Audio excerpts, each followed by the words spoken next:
Good morning and welcome to For Fantasy's Sake. As usual, I'm DJ Jarvis. We're coming to you for the first time on Twitch because Twitter didn't want to cooperate to let us go live today. So I'm sorry to the folks that watch us on Twitter.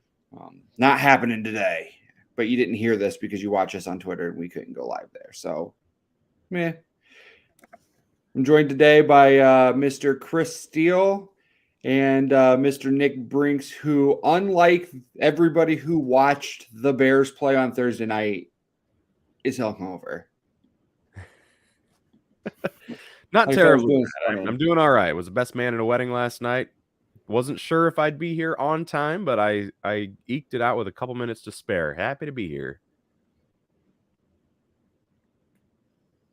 Chris, how are you doing this morning? I have no follow-ups. So Bears got mentioned. I have no follow-ups, DJ. Just like the Bears, inside the 5, there's nothing to be done there. Oof. If I was more clever like Doug, I would make jokes about how I went to see Thomas Rhett instead. But Chris doesn't know who that is. So I still don't know who that is. You've explained to me who that is, and I still don't know who that is. That is fair. That is definitely fair. We got a fun show for you guys today. Obviously, we're going to kick it off with a little bit of fantasy football Tinder. None of us still know how Tinder works, despite Joe trying to explain it to us last week. But it'll be fun. It'll be fun.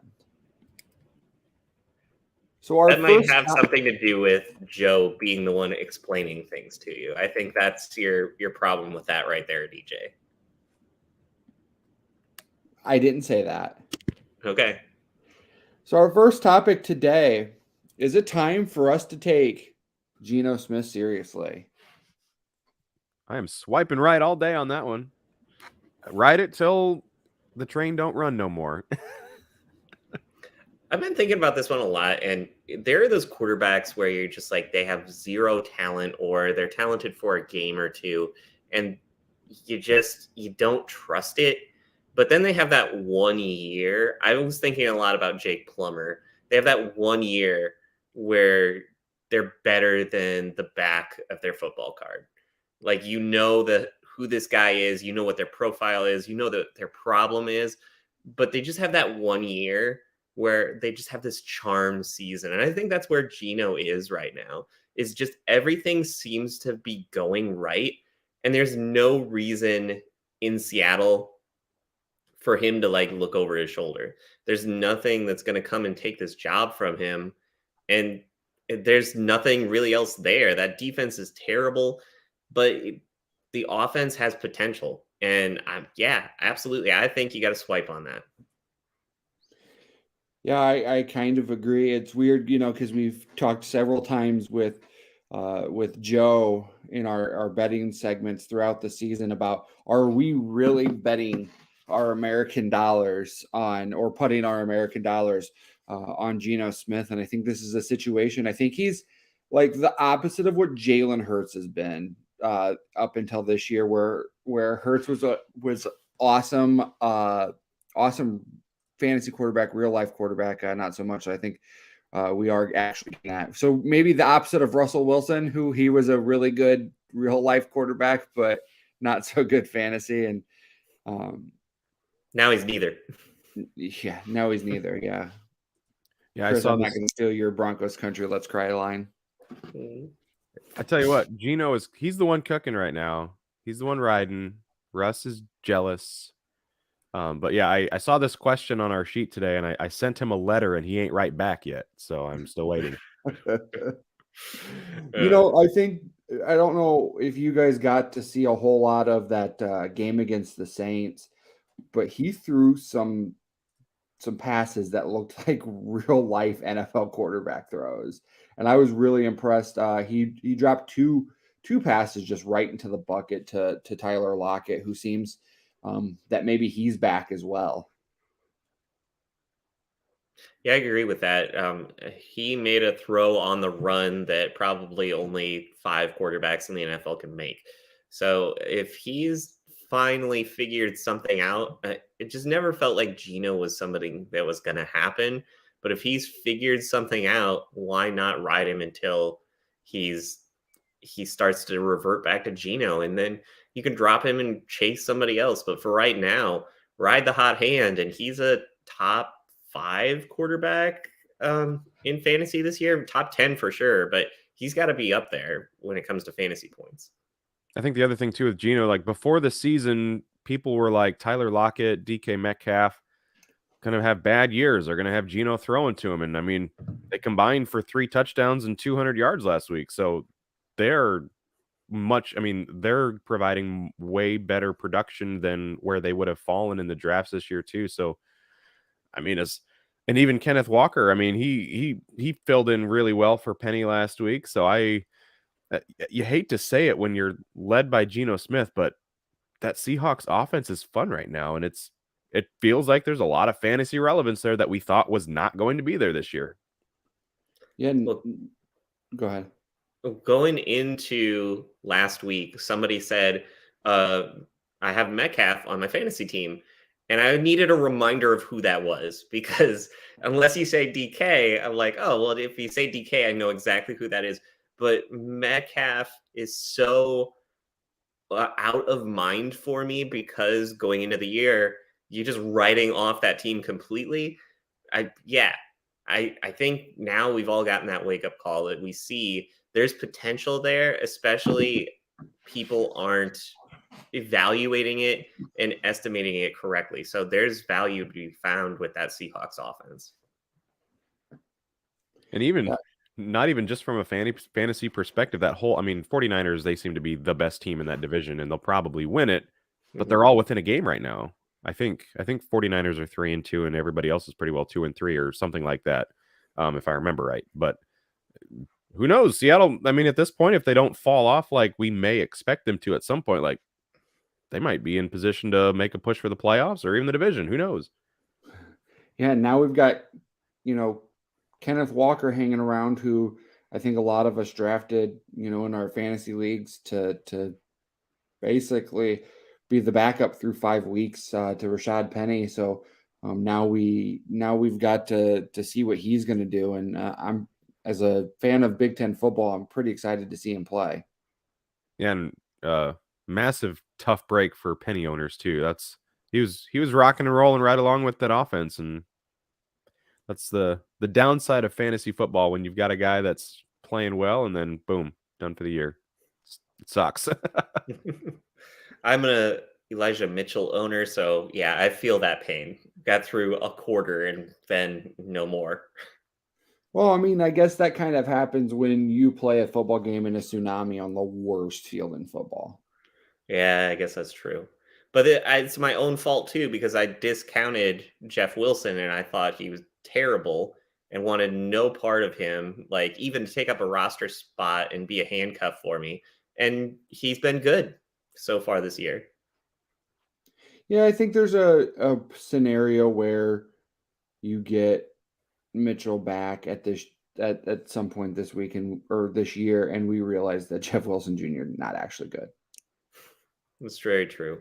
But that's something that I think is interesting, is how do you evaluate who's a good handcuff? Like, we know who those guys are, like when it comes to Matson and guys who have proven it, but how do you kind of make sure that you're protected to a certain degree? Is there a certain week in the season where you start targeting your handcuffs if they're on the wire, or do you try to keep them on your team the entire year?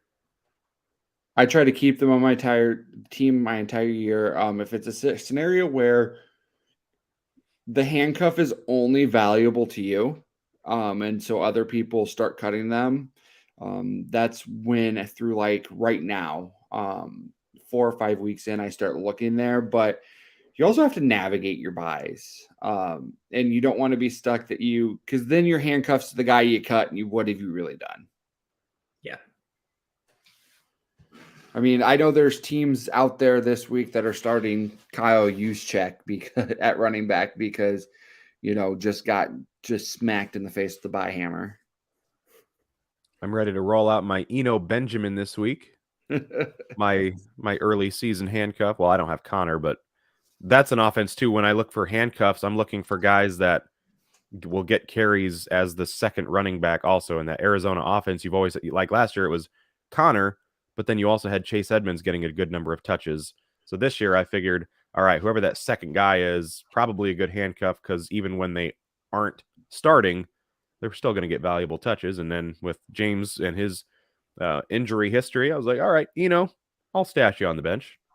That's where you kind of have that little bonus this year if you were carrying a guy that was a handcuff or you cut him, whatever. Chris and I talked about this a little bit before the show. You now have Deion Jackson and Darrell Henderson, who are going to be starting running backs this week. And then there's Cam Akers, and like, what the heck happened there? Healthy scratch this week, right? Yep. Trying to trade him all of a sudden. And I kind of alluded to this. Our Kenneth Walker, Breece Hall, Damon Pierce, we talked about the rookies last week. Are we now in a situation, we're starting them every week?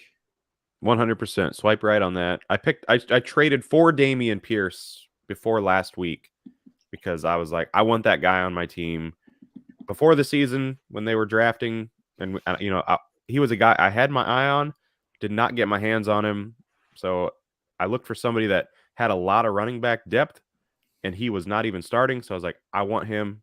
I got rid of T. Higgins, and there were some other guys for him. I was a little deeper at receiver, and Higgins was frustrating for me because he's getting injured every other week and whatnot. And he put up 0 last week, so I felt really good about that move, even though I still lost. But yeah, I'm on Damian's bandwagon right now. And then Breece Hall, what a guy he's been, and Kenneth Walker. It's his show now. He's got no one in front of him. I think there was reasons to worry about Walker going into the year because of the hernia injury and just how he was going to respond to that. But based off of last week, I don't think you have anything to worry about anymore. He showed that he's a really good running back, and if you have him like in a keeper league, you got to keep him for a long time. Agreed. Speaking of a guy who we have in keeper leagues and we're going to keep for a long time, Gabe Davis. I think he came on late last year, is heading to the postseason, and he's just kind of carried that over this year. Is he the next guy we're talking about of being one of those top 12, top 15 guys, not just in fantasy football, but all of football at the position? I'm really excited about him this week for sure. And if he was on my team, I'm probably starting him every week as well, just because he gives you that upside. May have, I don't know, I without looking at his numbers in front of me, he might not have a super high floor necessarily, because I know there have been a couple weeks where injuries and things, he wasn't reliable there. But against the Chiefs last year in that playoff game, he had 4 touchdowns.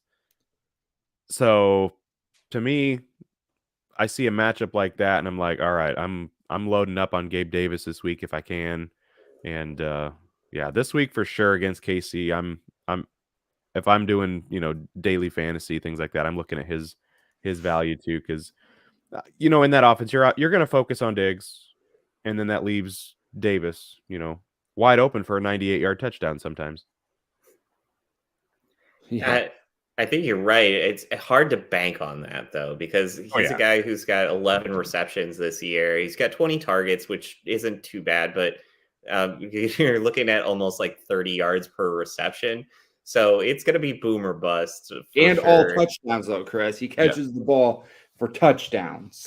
Yes, you're right. Like 30% of his catches are touchdowns. So that's very good. But you're looking at somebody who's like Anthony Miller on the Bears a few years ago, or Kenny Stills.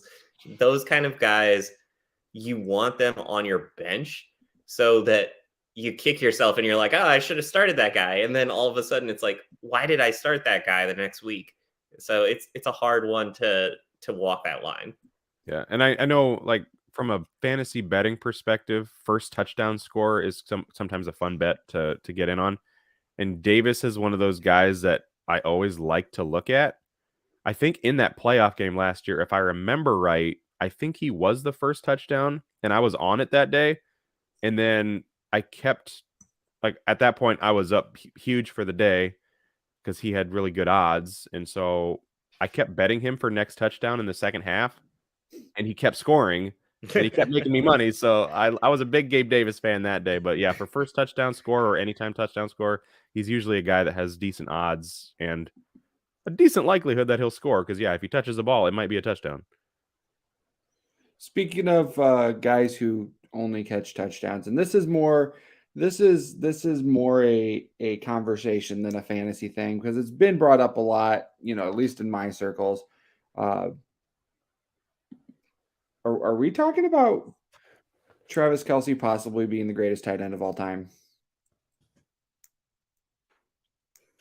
I would say he's certainly in the conversation. I don't know when a guy is playing if you can necessarily put somebody on the pedestal at the top. I mean, Kansas City, they've had some good tight ends over the years. A guy named Tony, I think. Was it Tony Gonzalez? And obviously Gronkowski. Those would probably be the three guys that I kind of look at as GOAT potential. And Kelsey's still got a lot of years ahead of him, I feel like. Or at least some good years, and he's got a good man throwing the ball. But the thing I liked about Kelce was even with Alex Smith, he was a bomb tight end, just the bomb, and does not matter who he's throwing to. It helps. It's Mahomes, but yeah, he was the GOAT for a lot of people on Monday night when they came back from furious comebacks on a massive deficit. But yeah, I'll swipe right to put him in the conversation. I don't know if I'll go on record to say he is the number one tight end in NFL history, anything like that, but I'd certainly consider it. I'm always partial to Tony Gonzalez. Huh? I'm always partial to Tony Gonzalez. That's just me, though. I've always been one of those people. I say that, between the goal lines, I've always thought that Travis Kelce was the best tight end that I've ever, especially that I've ever seen. And then Gronk was the best at scoring touchdowns. And at the end of the day, that's the ultimate goal is to score a touchdown. And then Kelce goes out and has a 7 catches, 25 yards and 4 touchdown game. I'm like, maybe as he gets older, that's what he becomes, is a guy who, apparently teams don't cover in the red zone because that was insane. I don't understand how you're so good at covering him and keeping him out of the game between the goal lines, and then you get the end zone. They're like, there's no way they throw it to this guy again. Yeah, the Raiders, they forgot about him. Raiders do Raiders things. That's what they do. I saw a good quote prior to the game from Marty Schottenheimer when he was the coach of the Chiefs. And they asked him, this is during the time when the Raiders were okay. They were much better. And he said, they asked him what the key to beating the Raiders is. And they're like, he's like, you stay close for 3 quarters. And then the 4th quarter, they're just going to beat themselves. And then what do? They beat themselves and then the media afterwards. So. Yeah, he was a beat writer. Yeah, there you go. Devontae Adams for prison. Well, I think also a thing that goes into it is Tony Gonzalez never really had that quarterback the caliber of Mahomes either. I know Kelce had quarterbacks other than Mahomes, but to have somebody like that who can just work magic out there, that has to really help your numbers overall. But not to take away from anything that Kelce's done, he did it with like Alex Smith and those guys. But I think Tony throughout his career didn't really have a whole lot going on there, and there weren't wide receivers around him that you were like, look out, that guy is amazing. Like even the year that Dante Hall had that was magic, you were still like, oh, Dante Hall, watch out, I guess. So, but yeah, I think Tony did a lot kind of on his own to propel that offense forward. Yeah, absolutely. All right, we'll head to commercial. I think we can all certainly agree Travis Kelce, Mount Rushmore, tight ends. So we'll go to commercial on the backside. We'll play a little fill in the blank, talk about the other side of what I view as the top football game to watch this week. So we'll see you guys on the other side. This episode is brought to you by Clint's Drafthouse Pizza and Grill in Moline and Davenport. Chase away your Sunday scaries at Clint's Drafthouse Pizza and Grill this season. Located in the Belgium neighborhood of 7th Street in Moline, Clint's Drafthouse Pizza and Grill is home to some of the Quad City's best food and drink specials. On Sunday, there's no better place to be. Clint's is serving up 75-cent wings and $4 Bloody Marys all day. And is your favorite team playing in those out-of-market games? Well, you'll never miss a second of the action on one of their 10 screens with NFL Sunday Ticket. And after you've had your wing and bloody fix, finish off your football watching experience with one of their famous Quad City style pop pizzas. And folks, they know pizza. They've been spinning QC style pies for the last 22 years. So make Clint's part of your Sunday football routine. Clint's Drafthouse Pizza and Grill, 7th Street in Moline. And also, Clint is now serving up their famous pizza and fried chicken on the Iowa side of the river as well. Clint's Pizza House and Chicken opens up daily at 4 p.m. so everyone in the Quad Cities can enjoy their QC-style pizza and Henny Penny fried chicken. That's Clint Pizza House and Chicken, 7th Street Moline, and 1601 West 3rd Street in Davenport. This episode is brought to you by the Corner Tap. Who doesn't need a solid handcuff on their fantasy squad? Grab a bite to eat at Clint's Drafthouse while watching the noon games, and then head on over across the Moline-Rock Island border to the Corner Tap for some libations during the 3 o'clock games. Every Sunday is fun day at the Corner Tap with $3 tall boys, Bloody Marys, Jack Daniels, and $2 PBR drafts. Head into the Corner Tap, 4018 14th Avenue, Rock Island, and get into the end zone. For Fantasy's Sake has teamed up with Route 96 Boutique to raise a little more cash for Toys for Tots this season. From September 11th until the end of November, 10% off of all purchases made with Route 96 on Sundays will be donated to us for our Toys for Tots drive. At Route 96, they believe in girl power. They want a place that people of all shapes and sizes can shop and feel empowered and beautiful. They want you to be the best you possible, and they are committed to bringing you different styles while also providing some basics to express the true you. You can find them on Facebook and at Route96Boutique.com. Again, that's Route96Boutique.com. All right, great job once again, Joe, with the promos. I want to also give a shout out to Route 96 for partnering up with us on the Toys for Tots. So I want to give a shout out to our top scorers from last week. Our celebrities did not do so good. So bad that Doug Green was our top scorer last week. Doug put up 159.4 points. Our top scoring player throughout the entire of the 6 leagues was AJ Paul. He plays in my division. He put up 204.66 points this week. Top scorer, for over the last 5 weeks in the league. He had Josh Allen, Gabe Davis, and Breece Hall. So he was definitely loving it last week. So this guy went David Montgomery, Breece Hall 1-2 in the first round, first and second round. So for him to get Josh Allen and have a heck of a week last week, big ups to you, AJ. All right, fill in the blank time, guys. Blank is going to be the RB1 in Buffalo at the end of the year. They're going to stick with Devin Singletary until Devin Singletary is himself, I guess. I think they're waiting on something with Cook, and it just doesn't make any sense because he looks like he's got the talent there. Old school football bothers me, and I think the fact that his first carry was a fumble, completely changed the way they were going to handle him the rest of the season. And that, I don't know. It just bothers me a little bit. I think they're going to stick with Devin Singletary because they know him and they're going to give him the carries. I'm pretty well in the same boat there. Until we see otherwise, I'm not going to go out on a limb and say anyone else. I think there's a chance they make a trade. I don't think they're going to get CMC, but I do think there's a chance they go after a guy like Cam Akers now. I think there's a chance we see Cam Akers as RB1 in Buffalo. That's one of the things that they've been missing. So I think that there's an opportunity there, and I think they might chase it.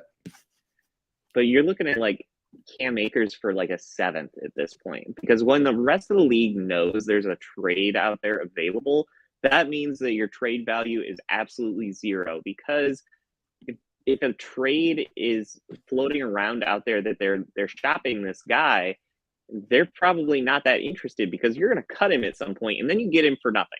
You don't have to give anything up for him. So you're looking at like 6th, 7th round picks at this point. And who really wants to do that? The Bills. All right. If you think they get to jump to the head of the line, they want to give up a 6th or a 7th, I'm totally down with that. I just don't know that it's going to happen, because the NFL is a weird place. You can't rule it out, because it is the Rams, and draft picks and the Rams organization are bizarro world for some reason. But I don't know. I don't know if Buffalo pulls the trigger on something like that. I think they like Singletary more than anybody else does. It's like that fantasy player, you try to make trades with, and they'll never trade with you because they overvalue their players so much because they love these guys. That's the Bills and Devin Singletary.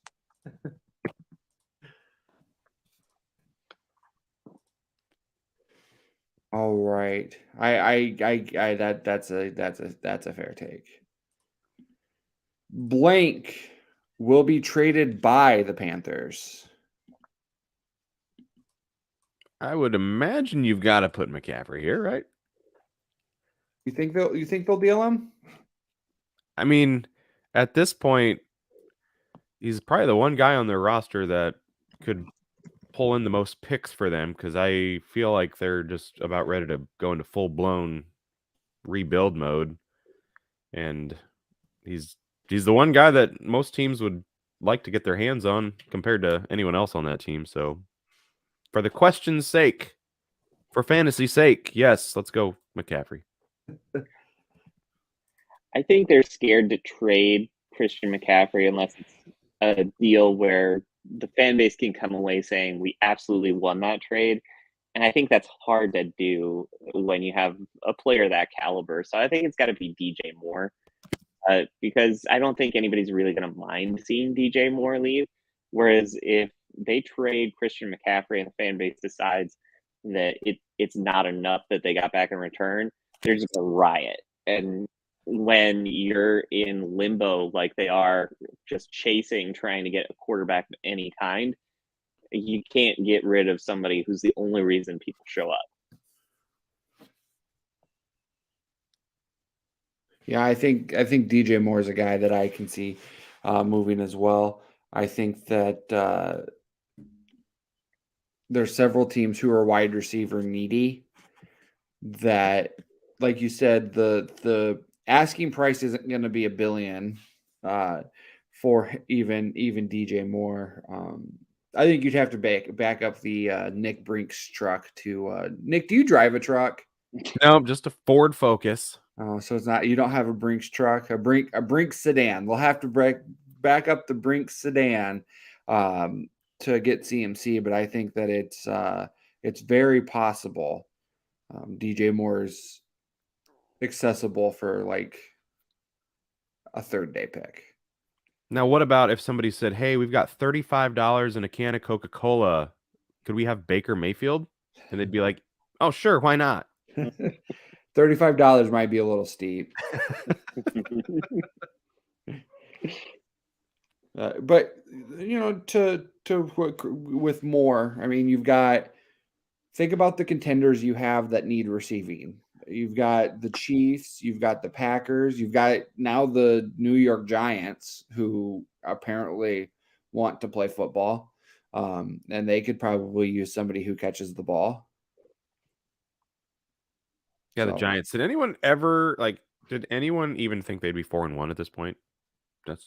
I Another thought they could topic, be, but wow, did not I expect thought that. they could be competitive, and I also thought Daniel Jones would be way better. I was in on the Brian Dayball connection with how bad Josh Allen was before Dayball got there, and then how awesome he was with Dayball. And I'm like, hey, Daniel Jones is just like Josh Allen, but then I forgot that. He has to throw the ball too. Yeah, Yeah, it's a tough situation. I think I liked the fact that DJ volunteered Nick to drive a truck, and then Nick, you started off that sentence with, "I drive a Ford Focus," so I enjoy that part of it. you should buy a truck just so you can call it the Brinks truck. I could. It's spelled differently, but I could. I mean, who would really notice though? I would. It drives me nuts when people spell my name wrong because the way they spell it. But yeah. But DJ Moore, like, he just seems like a guy that needs Patrick Mahomes thrown in the football. He just seems like a Chiefs guy. I agree. You know what? If it's possible, I don't know if you can make trades on Sundays. I think that they should just send him on over today. He doesn't need to know the plays. Just run. Mahomes will find you no matter where you're at. Just do a slant. We'll get it to you. Yeah, no, I mean, he'll find you. He doesn't really, nobody really actually runs the right route in Kansas City anyway, because Mahomes is like 15 yards back and to the right, and he's going to throw it to you on the left sideline. So it's cool. And he could shoot it like a free throw and find Clyde in the back of the end zone. Yeah, that guy. With his eyes shut. With his left hand. I'm not going to drool over him because then Chris will say, Chiefs, Chiefs, Chiefs, Chiefs, Chiefs. Well, that's definitely happening either way. I wouldn't worry about that. All right. So to wrap up the segment, then we'll talk a little DFS. We don't have Brian today. Brian is celebrating his anniversary with his lovely wife. Happy anniversary to them. Or maybe it's a birthday. It's a something special for his wife that Brian remembered. So props to him. All right. Week 6, top scoring quarterback is Josh Allen. Whoever wins the Chiefs Bills game. That's fair. Whoever gets the ball last in the Chiefs Bills game. Yeah. I'll go Allen because the Chiefs, I just feel like they can run the ball a little better, and they try to at least a little bit more. So that's just a few more opportunities for Allen, and he'll run it a lot more. So yeah, I'll take Allen. That's what I was going to say. I feel like every week it's just a default. Say Josh Allen, and you'll probably win. The Chiefs are going to try to run the ball. The Bills are going to run the ball, but with Josh Allen. So it's like I have Allen as my number 1 ranked quarterback, but I'll go Lamar Jackson just to be different. After last week? I said to be different. Calm down. Fine. I'm just going to challenge you on everything that you know and love. It's fine. Are you going to throw a red flag on me, Chris, like those progressive commercials? You're right. I don't want to live that life, because if my wife had instant replay, she'd run out of challenges like within an hour. You'd have to tell her she only gets 2. That's what I'd have to tell my wife. I know. That's why she'd run out of challenges. She'd get the first 2 right, and then she'd get the third one somehow, and then I'd still be in trouble. Yeah, I said that yesterday. I say a lot of dumb stuff. So number 1 running back for week 6. Can I give you a 1A and 1B, with my 1B being a long shot? Yeah, absolutely. I'm going to go Dalvin Cook as 1A. With the way Breece Hall played against Miami last week, I think Dalvin Cook, who knows? He could probably do the same thing against that defense. And my 1B, if you want a little bit of a long shot, Eno Benjamin against the Swiss cheese that is the Seattle rush defense. I like it. Are we going to talk? Is this a opening to talk a little bit more Eno Benjamin after the break? Might be open to it, I suppose. Might be a good play today for some daily fantasy. I don't know. I haven't looked at his value yet, but if it's not, top 15, top 10, I'm loading it up. Chris, who you got for top running back this week? Let's go Saquon. I went with that. Looking at some stuff on DK. So with DraftKings, I feel like I have to specify now because I did the whole thing about DK Metcalf earlier. When I was looking at DraftKings, I really liked what Saquon was offering this week. I think that's going to be a really good play. I'm going to go with Austin Eckler. Safe choice the last few weeks. I will say for Eckler, I think Eckler owners can breathe a sigh of relief after those first couple weeks. He is back in business. For sure. Number 1 wide receiver. I'm going to go Gabe Davis. He's going to duplicate what he did against the Chiefs in the playoffs last year. Don't say that. Only if Travis Kelce duplicates what he did against the Raiders, then that's 28-28. Well, Cool. it depends on I'm good with that. It depends on who's kicking for the Chiefs. I don't know if we can make extra points. Is Butker back? He was practicing this week. Okay. So I thought that he was at least trending in the right direction. Chris? Let's go with that Justin Jefferson guy after watching him destroy the Bears and get 10 catches like on their first drive. There's no reason not to think he's going to just continue to tear down defenses this year. He's just been fantastic. He's averaging about like 23 points a game right now when it comes to fantasy. So I love where he's at. I love that Kirk is actually looking for him and not being stupid and looking for, Adam Thielen, who seems to just not be himself this year. And that might be the fact that we always think Adam Thielen is younger than he is. This dude's got to be around 32 right now. So there might be that drop off that's happening, which is crazy to consider the fact that Justin Jefferson could still be ascending in terms of his fantasy value. Who's older, Thielen or Kelce? That's going to be Thielen so seems older for some reason. Yeah, I'm not sure. Yeah, Thielen's a guy like you just perpetually think he's in his 5th year in the league, but it's like he's been here for 21 years. Travis Kelce's 33 and Adam Thielen's 32. Okay. All right. Close. But Yeah, Thielen got a slower start because he was an undrafted free agent, right? Yeah. So, yeah. Somewhere in Minnesota, some small school. Whitewater, I think. I don't know. That's Wisconsin. I don't know. All right. So number 1 tight end this week. I think it's Travis Kelce just until further notice, unless Mark Andrews can have a good day. But that Giants defense, they've just been Sneaky. Yeah, they're sneaky. Yeah, that's a good word for it. So yeah, give me Kelce.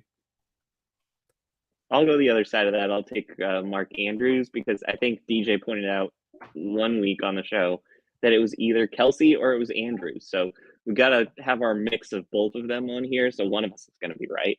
Or that way we look smart. Yeah. Or how about Taysom Hill? Yeah, that still irritates the hell out of me that that's still happening.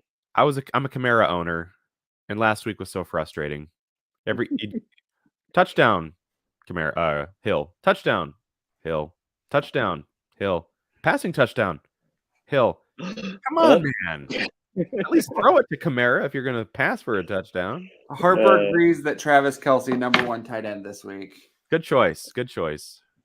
I am going tight endless this week because I have both Waller and I have Hawkinson, who are both on the bye, and it felt like a waste to drop a guy that I like for a tight end who could potentially get 4 points. So I am going tight endless this week. So you went did you go tight endless last week too, with Waller being an MIA from the first quarter on? No, I had Hawkinson, who went MIA from the first quarter on. It was a fantastic You were toast choice. either way. The week before that, though, was when he and Goff went insane for all the points. And I was like, hey, why not ride that again this week? And so that did not work out well. Yeah. The Lions fooled me too, because I was like, wow, they're just, this offense is really good. Even the Patriots defense, I don't think they're gonna stop them. Oh yeah, they did. They did. Bill Parcells still can Bill Parcells. Or Belichick? That's the one. That's the bill. He fits the bill. I'll get it right eventually. Jeez. All right. Yeah, I went old school there. DJ, Oh, you're on you're mute. muted. Come on, Dr. Radio. He's tentative about it now because he doesn't know if he's actually off mute or if he's on mute. He's really mad. Oh, I think his daughter pushed some buttons Today's here. episode is brought to you by Kavanaugh's Hilltop Bar in Rock Island. It's the place to be every Sunday this football season. Barbecue Chris will be in the house every week, smoking the place up with his amazing menu or mouth-watering barbecues. Cavies will have every game on inside and outside their numerous TV screens. Plus, you can play their adult video games, and they have the loosest slots around. Check out Kavanaugh's Hilltop Bar, 1228 30th Street in Rock Island.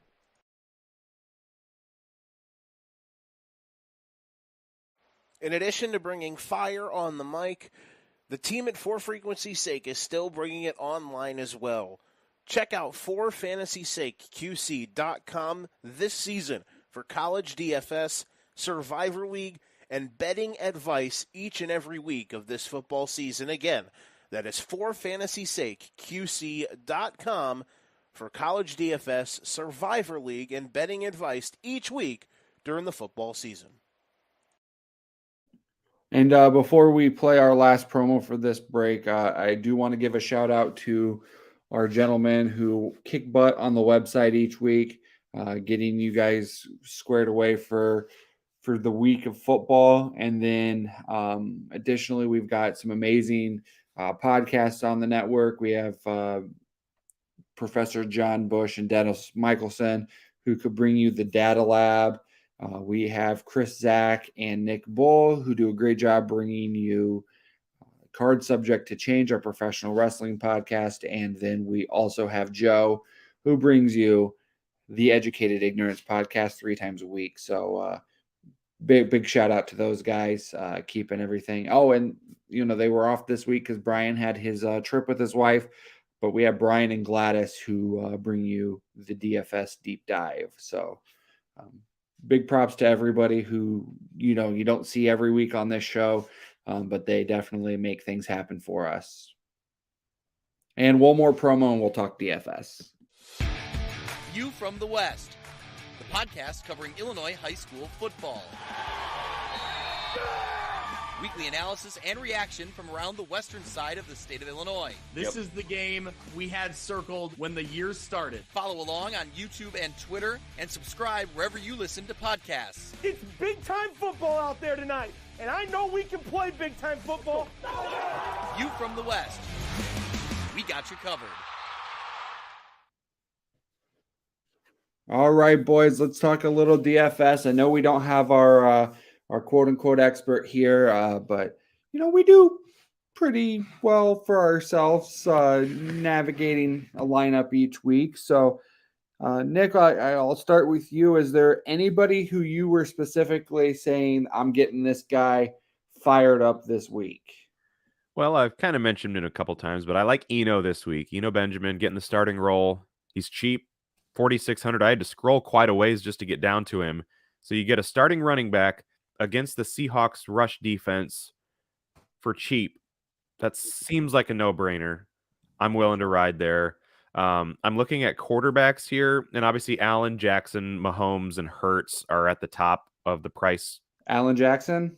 I know, I said that. I was like, nice little Gucci going on here. Of those 4, I definitely like Allen because of the defensive matchup, because the Giants, Buffalo, and Dallas's defense have been much better against quarterbacks than the Chiefs have been. So I like Allen there. But if you want the value, I scroll down, and there he is, the greatest of all time, Geno Smith, 5,700. I like that there. Cardinals defense doesn't scare me a ton. So, yeah, if I'm looking for a value quarterback this week, I am riding Geno Smith because 30 points is not out of the question with that man right now. And Eno Benjamin. So, quarterback, running back, those are the 2 first guys that really jump out to me. It's crazy because, thinking about what you just said and then also throwing, if you believe in it, throwing Darrell Henderson in there. is you could fill out your quarterback and your 2 running backs for $15,000. And then imagine what you can do at wide receiver with that. Yeah. I Very see true. Stevenson for New England. He's pretty affordable down there. Trying to look here. Brees Hall against the Packers. I'm kind of looking at him for some prop bets and touchdowns. I like him today too. Those are a couple guys that I'm also keeping an eye on. And actually, I know he's questionable, but I will be curious to see what his designation is if he's like a full go today. But Raheem Mostert against the Vikings rush defense, which is a little skeptical or a little sketchy Yeah. too. And with a third string quarterback, that seems like a great time to rely on the run, which they did with Mostert last week. And he had a great day. I mean, I think he got to almost 20 points in fantasy, and he had about 100 rushing yards. So if he's healthy, I like Mostert today too for Miami. The flag in the background notwithstanding. I just can't say his name. There's no way it comes out as Moistard or it comes out as Mustard. I can't do it. It just messes Call with him my head. Raheem Mustard. Yeah, that Colonel guy. Mustard. Raheem, that guy. DJ always gives me a hard time for agreeing with Brian. So this week I'm going to agree with Nick because I was looking at Geno Smith too, and I really love where he's at because if you look at the last 3 weeks, he's put up 22 points, 34 points, and then 24 points. And there's no reason at his price tag to kind of keep doubting it. And I know the Cardinals dump draft capital into defense every single year, but it seems like that defense never gets any better for some reason. And that reason probably is Cliff Kingsbury. But other than that, I just don't understand how they have somebody like Isaiah Simmons, who's a phenomenal athlete, and they just can't do anything with him. I love Geno, but I also like Kenneth Walker this week too. And having those two is probably going to be problematic just because somebody's got to score the touchdowns there. But with Arizona, maybe it turns into a track meet.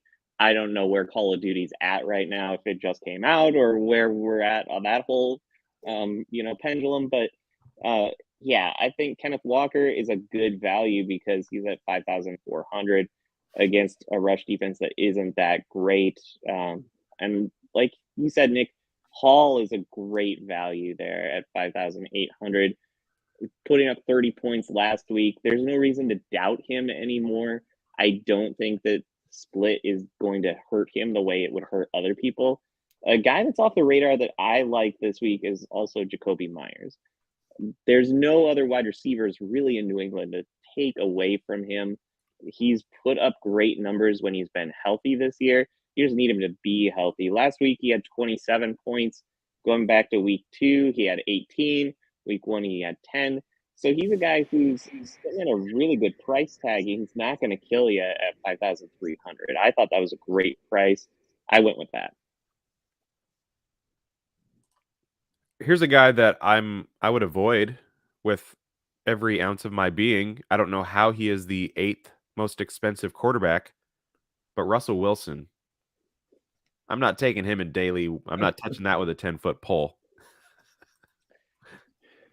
That whole thing, like you talked about just a couple of weeks ago, DJ, it doesn't look right.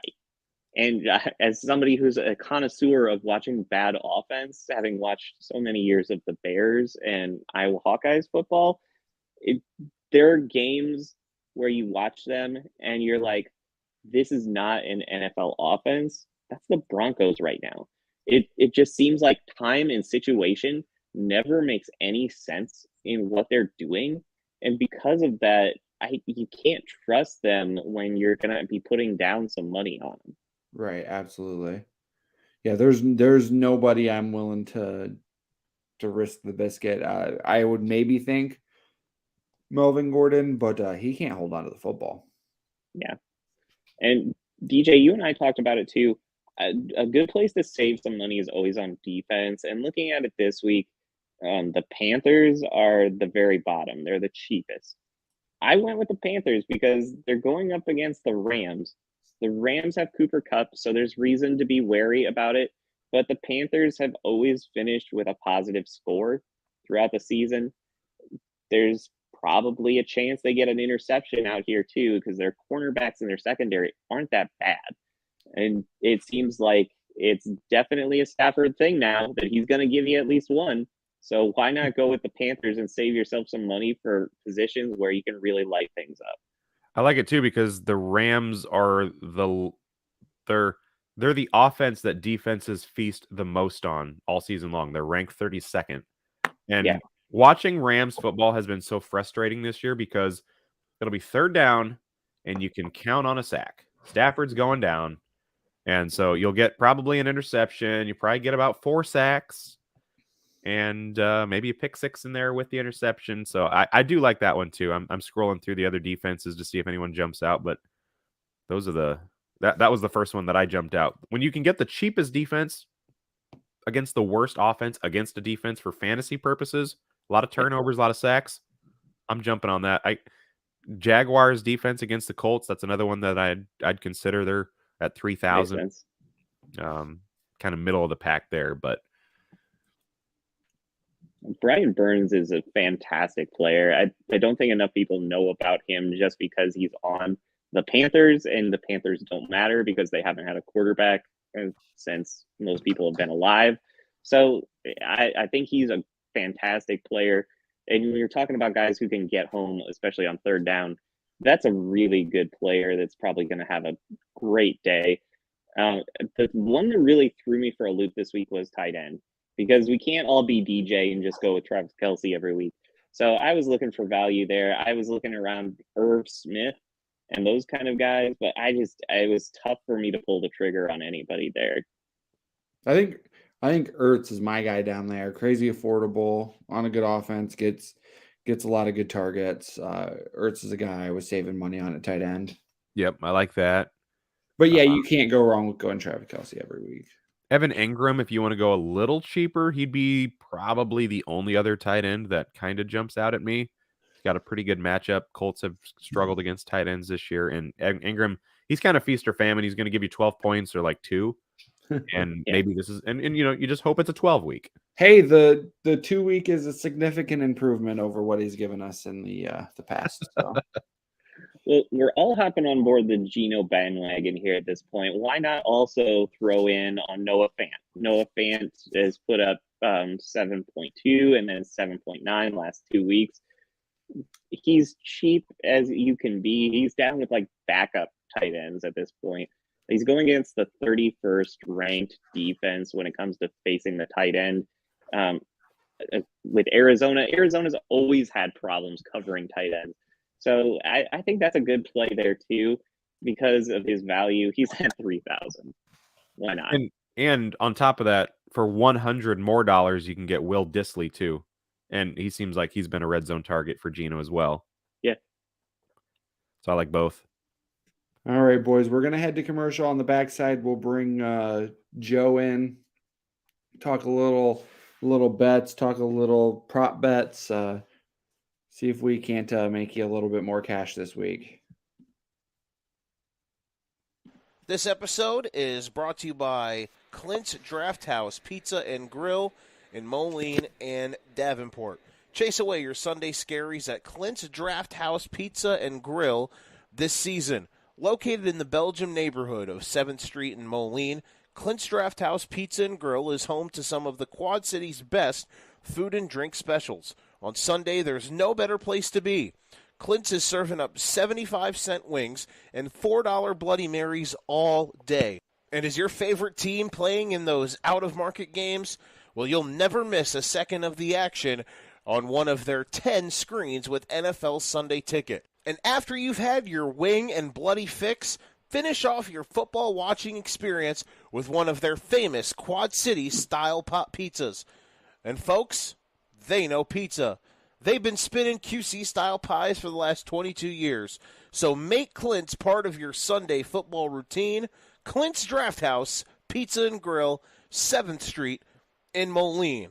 And also, Clint is now serving up their famous pizza and fried chicken on the Iowa side of the river as well. Clint's Pizza House and Chicken opens up daily at 4 p.m. so everyone in the Quad Cities can enjoy their QC-style pizza and Henny Penny fried chicken. That's Clint Pizza House and Chicken, 7th Street in Moline and 1601 West 3rd Street in Davenport. Hey, Joe. Gentlemen, how How are you we doing, Zach? today? Huh? We're doing all right. That's good. That is good. Listen. Yesterday was a little rough for us, but hopefully today will be good. Last week was tough, but we're gonna make some money today. Has everyone excited for the day? DJ, are you nervous? No, I'll get nervous around 3:25. I'll get nervous around kickoff. Okay. Good. I'm good. Well, shall we not waste any time and get to the good stuff? You should have put money on Tennessee yesterday, Joe. So we thought about that. They're getting 9. Well, when we did the show, they were getting 7, and on literally like Friday morning is when the line moved up to 9, and we probably would have taken it because we were thinking about it last week. But the juice when it first came out was like 8.5. We're like, eh.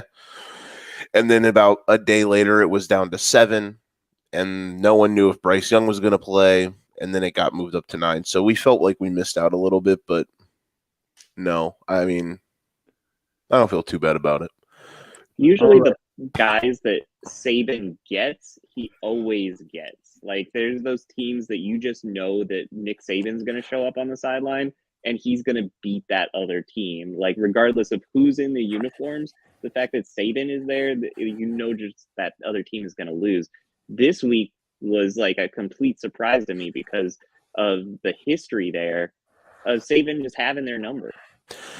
Yeah, I was just more surprised that they won. I felt like they could hang. But when we initially took it at 7, 49-42, which is what was about to be the final score before Tennessee tied it up late, you're only pushing there. So it's like stuff like that. Because college spreads are so weird with it. But yeah, I knew it was a bad matchup for Bama, so I knew it would be hanging around at some point.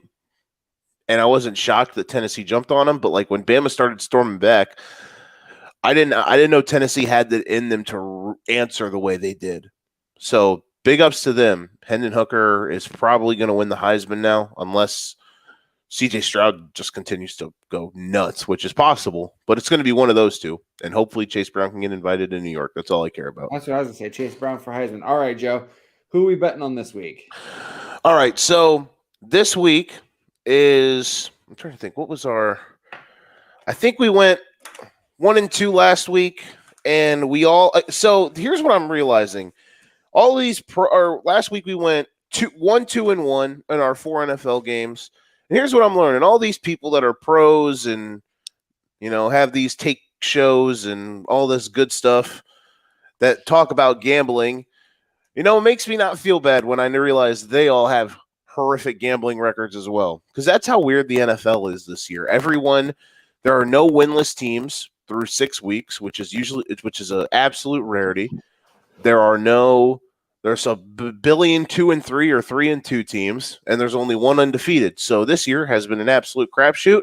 So it makes sense for gambling to be average. We are still at the 500 mark coming into today. So we are going to try to get above that here this afternoon. And we're starting in Atlanta. And this one is a bet that is just based off of going with the law of averages. Atlanta is 5-0 against the spread. They are hosting the San Francisco 49ers, and the San Francisco 49ers, the line as of today, last I checked, is down to 4.5. So good movement here. We're taking San Francisco, and you're asking why. Why would we do that? The Falcons are covering machines. Because law of averages suggests that Atlanta is not going to get another crazy backdoor cover. They have had 2 of those in their 5 games. Week 2 against the Rams, they were down 28-3. That's funny. And they almost came back to win if it wasn't for Jalen Ramsey having a heroic interception in the end zone in the final minute. And then last week, they were about to honestly win outright after being down 21-0.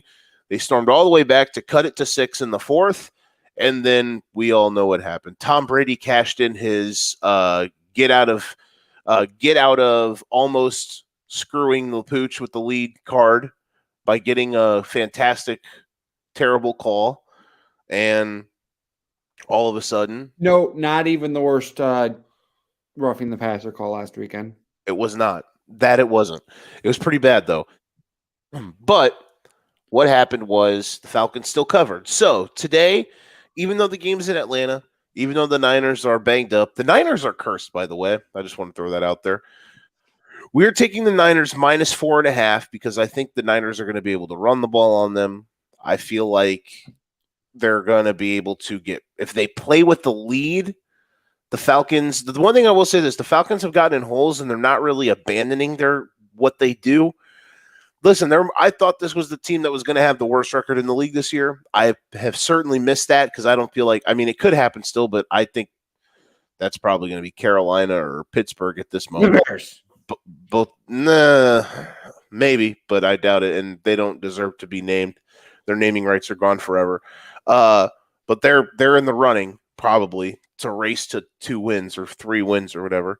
So yeah, this is an absolute law of averages pick. We're taking the Niners minus 4.5. Falcons can't keep winning, can't keep covering. It's just not possible. But unless it is, which that would be something.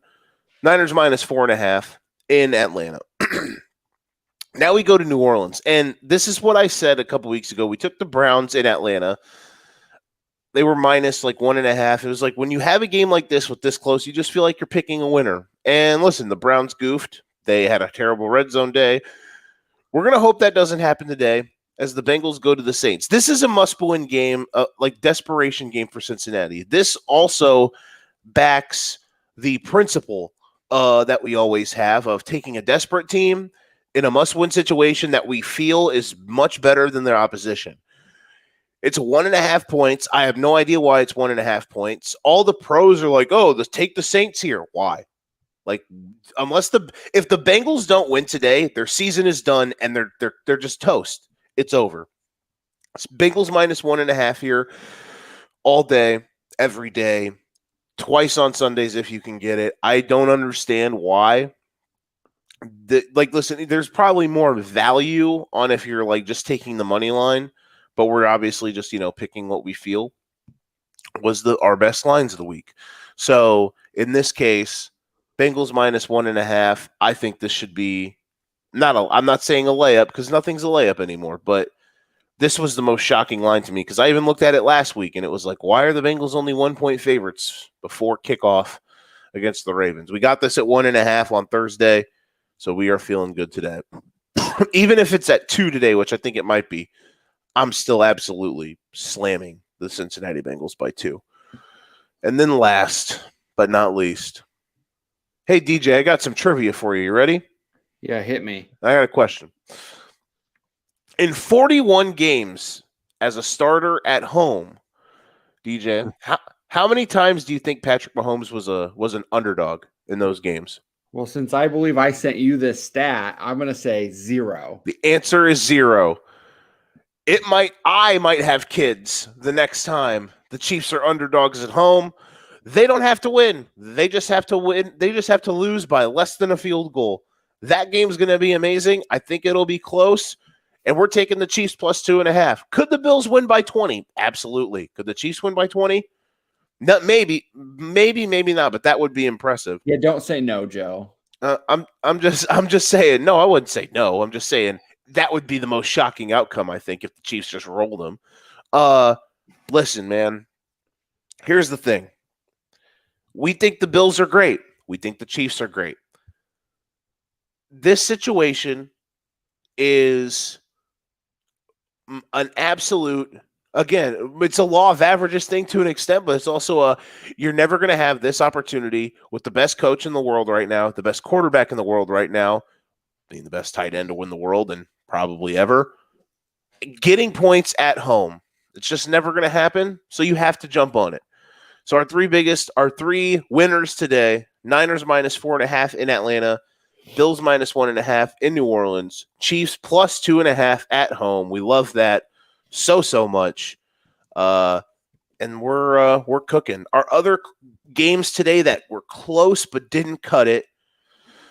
One that I feel like we should have pushed more for was the Bucks minus 8 in Pittsburgh. But I didn't do a good enough job pushing that one. And then the Rams minus 10 against the Panthers. If the Panthers are playing anybody else today, and they were 10-point dogs, we would have taken them. But the Rams, like, we don't know. The Rams could mess around and lose that game, which would be funny. That would be wouldn't it be hilarious result of the day? Those two just missed the cut. Same with the Jets, plus 7.5. It might be only 7 now. That was another, we would, but do we really trust the Jets? This is the day that Rodgers throws for like 300 yards and everyone acts like everything's fine when they're actually not good. So, yeah, those are our winners today, and we're excited.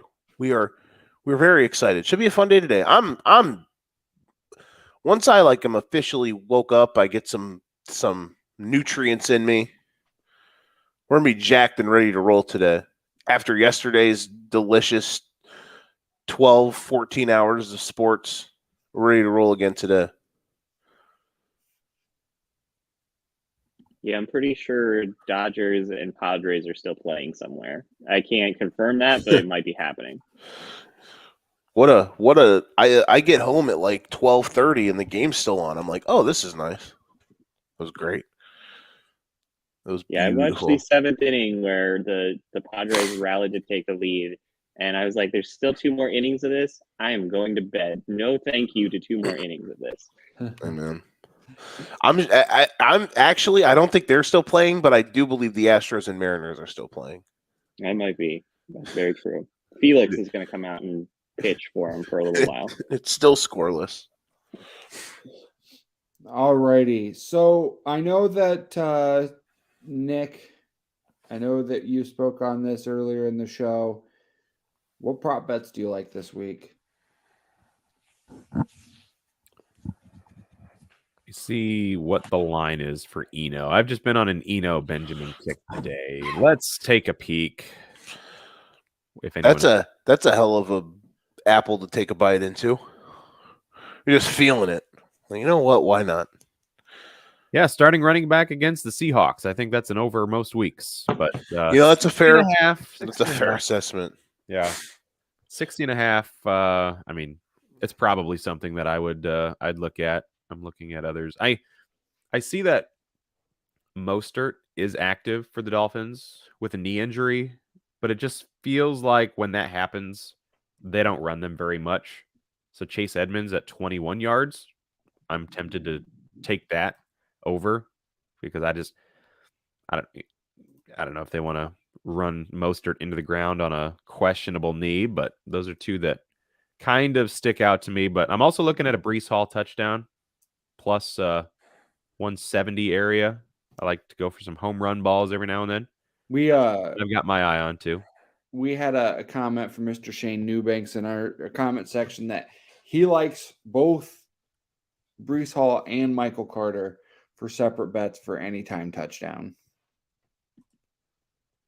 Yeah, I'm not jumping on Carter myself, but I think I will take Hall. So I like at least 50% of his sentiment. Hey, can I give you a prop off the top of my head? This is just for us Dolphins fans on the right side of the screen. Over under 3.5 drives until Teddy Bridgewater plays. I'll go over. I'll take the over on that. Really? Yeah, I think. Oh, yeah, I'll take the over. I think they'll stick. I mean, unless he's throwing picks and that's whatnot, true. I think they'll try to focus on running the ball with him today, at least early on, because the Vikings, they're not great against the run. So right, if they can run well early, I think that they'll definitely tip it over. But yeah, he probably has a short leash. You know, if he makes 1 or 2 really bad plays and be like, all right, Teddy, with that non-existent concussion, come on in. They got screwed. Yeah. Or whatever. Yeah. I mean, if that was it. Well, I also thought they got screwed on the fact that was even a safety. Yep. Tight end within 5 feet. And I've never seen a safety called. I've never seen intentional grounding called when a quarterback got hit as he threw the ball. Yeah. Never. And it was still closer than some non-calls for rough in the or intentional grounding. It was just so dumb. that It was was just so frustrating. dumb. And everyone was tripping last week, like, oh, the Jets won 40-17. I'm like, yeah, the entire fourth quarter they started in plus territory. Yeah. Like they started at the 45 when Sanders missed that field goal, and then they started 2 drives after that because they turned it over on downs and Thompson threw a pick. They started in the red zone. Yeah. Mhm. Dolphins are fine. People are losing their mind. It's like, whatever, man. Quit tripping. You get a seventh seventh round pick for Thompson, I think, whatever it was. Yeah. You get him playing 4 quarters in a game that he was not supposed to start in. It's probably not going to be pretty. No. But the fact that they were down 2 early in the fourth, and if Sanders makes that kick, they're leading. Yep. Like, it's wild. I will say this. I said the Rams losing wouldn't be hilarious bet of the day or outcome of the day. If the Dolphins win outright and Thompson plays the whole game, that is the no doubter takes the cake. Like, would every team then just start their third stringer against the Vikings? Like, oh, we can get away with it.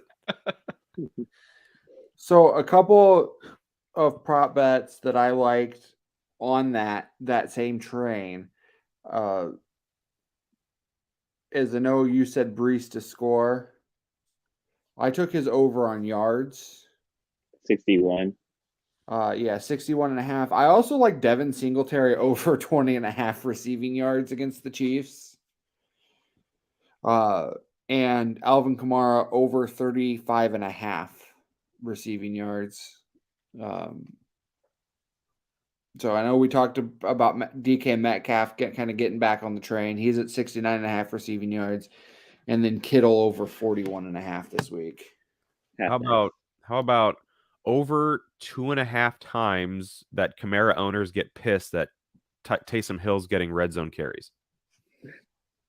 Let's look at Taysom Hill for anytime touchdown scorer. That might be a good one. It's like plus 240. Yeah. And that's the home run ball that I'm really thinking about today, because I mentioned it last week, but Pickswise on Twitter has a link for DraftKings for a plus 100 boost on a touchdown. So you could get a Taysom Hill touchdown for like plus 350. And he's scored like 5 or 6 times this year, and he has scored in all but like one game, I think, maybe 2. So I guess that would be like the first. We'll go to commercial. We'll come back with questions and rapid fire, but I guess that'll be our rapid fire question before we go to commercial. I know Chris has got some things he needs to do at 11:15. So before we go to commercial, name a guy that's going to score a touchdown today. And let's not, like, I would say Travis Kelce, but I'm not going to. So let's not say the guys like that. Let's maybe do like a deep dive guy. Now, here's a guy that will score a touchdown. Al. Am I still calling games with Al? You're not Al. What happened to Al? Now here's a guy. Yeah, there we go. He did that the was slide. great. Here's a guy. You got to slide into it. I'm on hardwood floors and I don't have rollers. Okay, man. I'm just rolled over Legos laying on the floor for my son. But I have shoes on. I'm safe. That's fair. Yeah, there you go. So who we think will score a touchdown today? Name the guy that's going to score a touchdown. And we're avoiding like Jackson. the favorites. You're talking like not the starting running back or something like that. Yeah, I mean, you could go, like non-obvious dudes. Okay, yeah, not like minus money or plus 100 even. Would Christian Kirk Jackson? Good one. Ooh, I got 2, and mainly because they're on my fantasy team, but they're probably favorites. One would be Christian Kirk because I think they'll get back on the horse today. The other would be Ramondre Stevenson. I feel good about that. Browns defense is so bad against the run. Yeah, I'm yeah, doing it makes no God's sense. work for you, Joe, because I started Christian Kirk last week, so he got a catch and 11 yards, and every week that I don't start him, he gets 10 catches. So I put him on my bench just for you. Yeah, it's been weird the last couple weeks, but they went from playing great to playing terrible, and you're going to have that with young quarterbacks. I think they'll get back on the horse today. They should, because I think the Colts are terrible. Their tipping point was when they were up 14-0 against the Eagles. They have been dog crap since then. Yep. Nick, you got a guy? Well, yeah, Taysom. Like he's probably the longest shot guy that I'll consider at plus 245 right now on DraftKings. Again, with that plus 100 boost, you get that up to over quadrupling your money. Scrolling through, seeing if anyone else jumps out. AJ Dillon might be a good one, just because you never know, especially with that running game. Agreed. How deep on that Chiefs Bills game can you go? Like Jerick McKinnon, An offensive He gets lineman passes. touchdown today. There you go. Yes, I like it. Fortson's going to have a QB sneak. I'm gonna say today is the day we get a Marquez Valdez-Scantling touchdown. What about a Sky Moore touchdown? Plus, He doesn't exist. He doesn't exist. So he's Babe Ruth? He's not real? No? Okay, never mind. I don't get that, Joe, and I don't like that you just made that joke on my show. It's a funny joke. Here we go. This for the Dolphins fans in the room. Let's manifest it. Screw my prop bet from earlier. Skylar Thompson, anytime touchdown. They're going to get down to the one. QB sneak all day, every day. We're rolling, baby. I like it. With the wouldn't it be hilarious parlay of the week? Dolphins outright on the field. Skylar Thompson, anytime touchdown. That's going to be a new segment. Just the craziest parlay we can come up with. Exactly. Hey, we used to play Will Leonard Fournette score on this show. So, well, he's That's finally good. started to score after a quiet start to the year. yeah. Well, back in the day when he used to play for the Jags, we never had a chance for him to score a touchdown. So, I want to look score at the touchdowns future. only from the 1 yard line. all right, let's hit commercial. We'll be back. We'll answer some questions and we'll get out of here. Last one, real fast. Panthers defense plus 1,000. To score, Yes. hit it. And lastly, we should play that game now every week, but with Kyle Pitts. Sorry, had to get it in. Isn't he out this week though? Sadly, probably. Because he was going to be my guy to score this. I love you, Kyle Pitts. Just please score touchdowns. This episode is brought to you by Clint's Drafthouse Pizza and Grill in Moline and Davenport. Chase away your Sunday scaries at Clint's Drafthouse Pizza and Grill this season. Located in the Belgium neighborhood of 7th Street in Moline, Clint's Drafthouse Pizza and Grill is home to some of the Quad City's best food and drink specials. On Sunday, there's no better place to be. Clint's is serving up 75-cent wings and $4 Bloody Marys all day. And is your favorite team playing in those out-of-market games? Well, you'll never miss a second of the action on one of their 10 screens with NFL Sunday Ticket. And after you've had your wing and bloody fix, finish off your football watching experience with one of their famous Quad City style pop pizzas. And folks, they know pizza. They've been spinning QC style pies for the last 22 years. So make Clint's part of your Sunday football routine. Clint's Drafthouse Pizza and Grill, 7th Street in Moline. And also Clint. So we did want to bounce in. We've got a few actives, inactives popping in, and we want to make sure that we have you guys covered on that despite our shenanigans. We are going to have Kyle Pitts this week, and Chris Olave is down this week. So no Chris Olave, and we are going to have Kyle Pitts. I don't know if you guys got this one earlier, but T. Higgins is playing too. He is active. So I don't. Active. Yeah, I caught that. And we are also down Chris Steele. We are down Chris Steele. All right, buddy, Chris. It's always good to see you, even if it was just for a little bit today. So yeah, since he's active, I love this three-way shot we get. It's very old school WCW, the segmented screens. It's really lame. You can't bet offensive linemen to score. Is there like any other player? I'm not seeing it. You really feel like that's going to happen today, don't you? Yeah. You think they're just going to get creative? It's the Chiefs. What if this is the we're going to show that we're still the GOATs team, game. Do you have any read? Do you have a feeling today? Yeah, I think I think it's a blowout one way or another. Really? You don't think it'll be close? I think there's a chance the Chiefs come out the way they did against the Buccaneers and just Yeah. big member it. I don't know. I think that this could be a game that I don't know. The whole Vegas liking the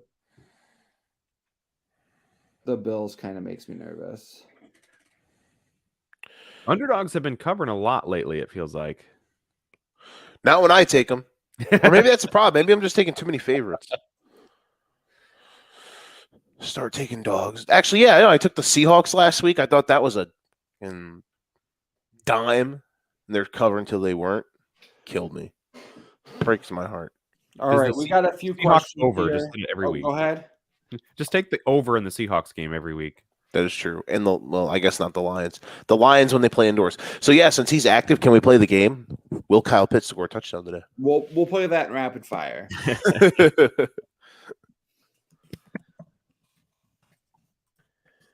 All right. So first question we've got today on the prop bet side. Who's more likely to score a touchdown today? Ramondre Stevenson or David Njoku? Ramondre, easy. Agreed. All right. Bo Elam wants to know. Pick 3. Romeo Dobbs, Marquez Callaway, Deontay Johnson, Russell Gage, Josh Palmer, or the Zacchaeus guy from the Falcons. Dobbs is the easy choice for me. I think Callaway's an easy choice. Is he? With no Thomas, no Landry, no Olave, somebody's got to catch a ball from Andy Dalton. Well, Kamara, Yeah, that is true. and Taysom Hill. Yeah. They don't throw to Kamara anymore, so I'd say the first 3. Dobbs, Callaway, Deontay. I don't know, man. Banking on Deontay Johnson is tough. Yeah. We might go Russell Gage. Screw it. Why not? Keenan Allen's still out, right? Should be. I think so. Yeah. As long as he's out, I guess Josh Palmer could be a consideration. Who was going to come back from the worst concussion of all time before Julio Jones? Keenan Allen returns from bad Place. hamstring? Hey, hamstrings are tough, man. Ain't no joke. So are we going Dobbs, Callaway, and Palmer, or Dobbs, Gage, and Palmer? Let's go Let's go Dobbs, Callaway, Palmer. That's what we'll go with. I agree with that. Sorry, I just fade Deontay Johnson every week. I don't like him. I'm sorry. It's a good TD strategy. heavy. Pick 2. Dobbins, Hall, Etienne, and Mustard. I want Dobbins and Hall. Yeah. Wait, don't Even Ravens? if it's not TD, even if it wasn't TD heavy, I feel like those Ravens play the Giants today. Yeah, Dobbins and Hall. Yeah. That's the money. I want Hall and Etienne. I do think it could be a sneaky game for Mostert coming off of last week, but that questionable with the knee injury and he's active just makes me question if he's going to get a full workload today. All right. Jordan Rangel wants to know. He said Godwin or Johnson. I assume that's Deontay. Then Godwin, 25 times out of 20. Yeah, just putting Johnson, not saying a whole lot. That could probably be a lot of guys, but yeah, it is Jordan Deontay. Rangel. We'll go Jordan, Godwin, sure. Jordan Rangel wants to know, when are the Vikings going to be in the Elite Eight? Maybe this week. Jordan, maybe. I'm sorry. Also, Jordan wants to know Brandon Ayuk, Donovan Peoples-Jones, or Philip Lindsay. Ayuk. Is Lindsay their RB1 this week now with Hines out? You would think, right? It was between him and Deontay Johnson or Deion Jackson. Wow. Oh, that's right. Yeah. Okay. I don't know. I'd be tempted to go for the high ceiling play of Lindsay. Seems like it could be a fun risk, if you're willing to get 3 points, but you might get 16. But are they going to? Ayuk is the safe bet in there. I would say. Do you trust any of their skill guys to have production today? Like, are they going to block the Jags at all? Probably not. I was say, at the end of the day, the Jags front seven it's not the Jags defense why they've they've screwed the pooch the last couple weeks. Oh, not at all. Same with Denver. I'm gonna go Ayuk. Yeah, that's the safe play. All right, rapid fire time, boys. Who's gonna be the? I must have been sleepy when I. Who's gonna be the top pass catcher in Minnesota, Miami? Ooh. I feel like he had. Well, Xavier Howard is back today, right? Believe so. Be great. Yeah, they need him back. Yeah, their corners have been. Can yeah. Byron Jones ever play again? That'll be fun. Yeah. I would probably feel good saying Justin Jefferson because he's got his starting quarterback throwing to him and not his third string quarterback.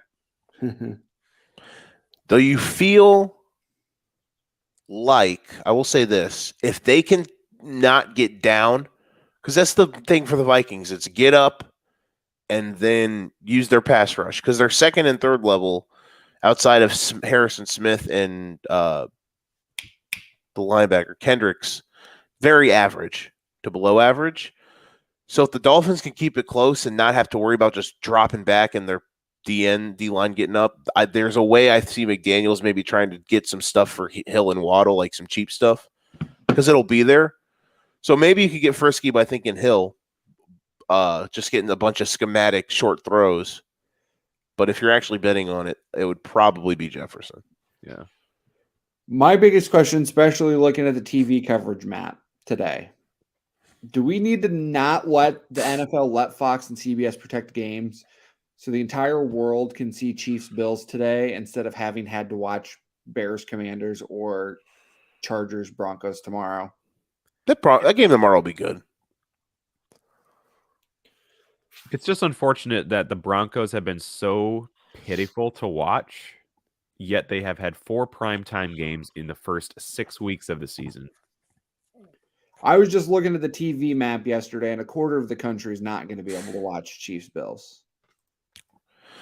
Is it like all the West Coast because of the Rams, Panthers, or Seahawks, Cardinals? I don't really. I think it's a lot of that, and then a smattering of different places, like Peoria. In Peoria, you're not getting Chiefs Bills today.